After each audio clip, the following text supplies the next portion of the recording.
What's up, everybody? I just got done reading One Piece 694. It starts out with a fight continuing between Frankie and Baby Five and Buffalo, which I'm not really clear on why exactly they were fighting in the first place. I know that they have a reason to fight because they're there to bring Caesar back, but Frankie doesn't know that. He just attacked people that showed up without knowing who they were or what they were doing. It seems like kind of a douchebag move on his part. I guess maybe he just got bored from sitting outside the entire arc, so he's attacking anything that moved. And apparently he had enough time on his hands to invent his own theme song. Meanwhile, most everyone is trying to get off the island. They're riding in a big minecart, which was blocked by rubble, and Zoro uses some sort of sword technique to clear the way, which I would like to see in slow motion and know exactly how that works, because I feel like One Piece swordsman physics are a little underexplained. By underexplained, I mean not explained at all. I don't really get how people without any powers can just shoot beams that cut buildings in half, although I guess that's probably why it's a manga and not a science documentary.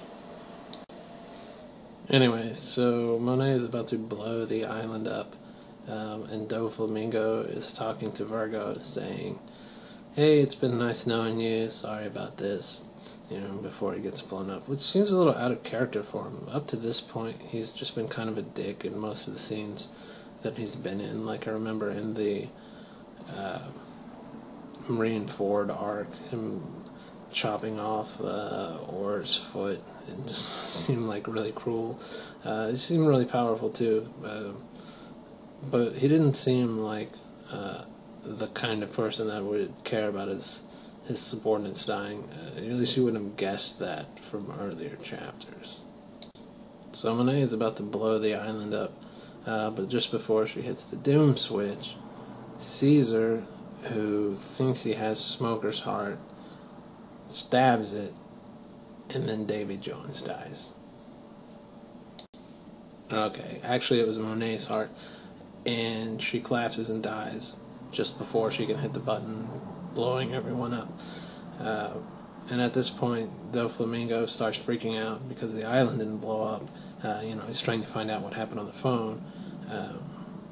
And now he's just decided that he's going to show up and take care of it himself. And as the chapter ends, he's just like flying out of his house. I don't know if he can fly. It seems kind of like maybe he can in earlier chapters.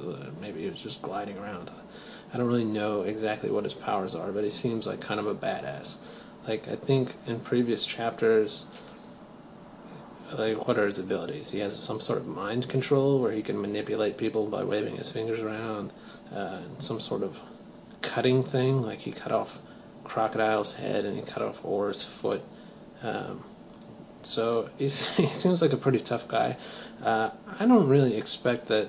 I don't know exactly what's going to happen, but I would be super surprised if they really end up in a big fight with this guy at this point. It seems like he's supposed to be a bigger character than that he's not just going to randomly show up and they're going to have a big showdown there. I think he's probably just going to show up and they'll take Caesar and leave, or they'll get off the island before he gets there or something. I don't know. I just wouldn't expect.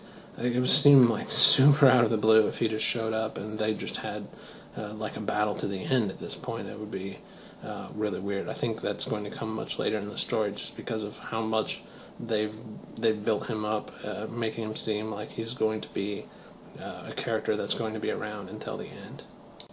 One last thing I was wondering about is throughout the arc, you see Virgo talking to Doflamingo on a Mushi's little snail phone.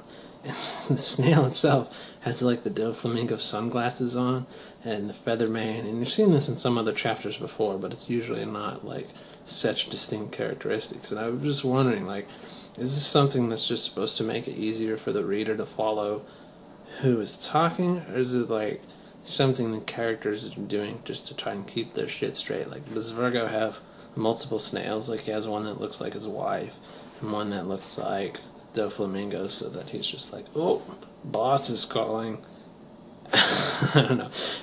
Obviously, it's not a big deal, but just something that I was thinking about. Anyway, I hope you guys enjoyed the review. I'll catch you later.